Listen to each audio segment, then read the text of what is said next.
G'day, Saltbush Church. It's Brendan here. I was meeting this week with somebody who's in a difficult workplace, who's got a boss who can be hard work at times.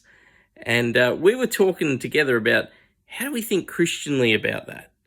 How should they approach this situation in a Christian way? And we had a great conversation about this and came up with some ideas. And I wanted to share a couple of them with you in case you're in a similar situation. So the first thing we talked about was how when you're in that sort of environment, it's easy to get anxious. It's easy to jump to the worst case scenario and feel really worried and fearful about what's going on. But what we need to do in that situation is take a step back and see who God is. Because when we see who God is, we see that we have a Father in heaven who loves us, who cares about us, and who's in control of everything and who's working out his good plans and purposes.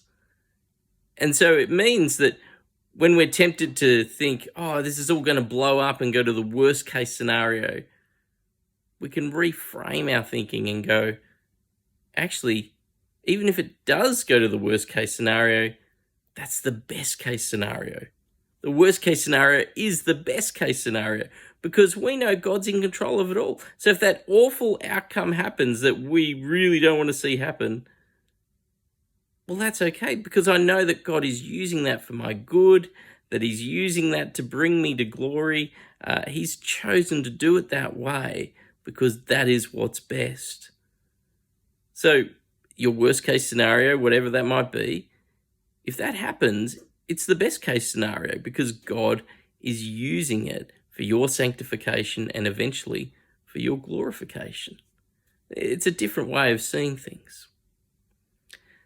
The other thing we talked about is when you're dealing with difficult co-workers and especially with a difficult boss, we want to change the way we see them and the way we work for them. And there's a great part of the Bible that helps us with that.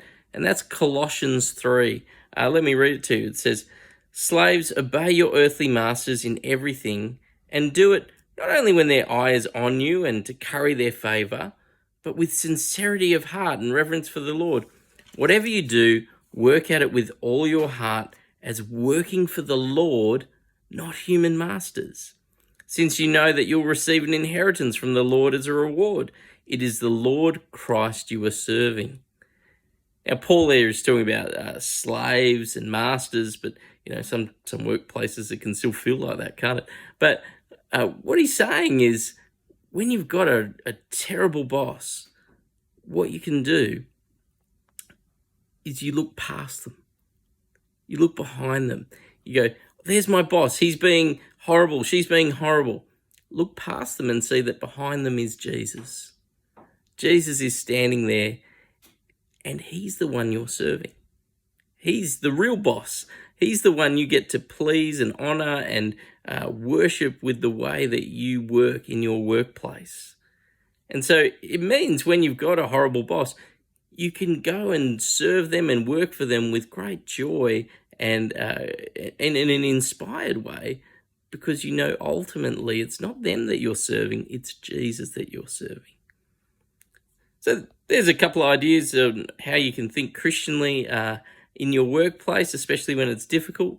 I hope that's helpful, and I hope it helps you honor and glorify Jesus as you be a Christian in your workplace.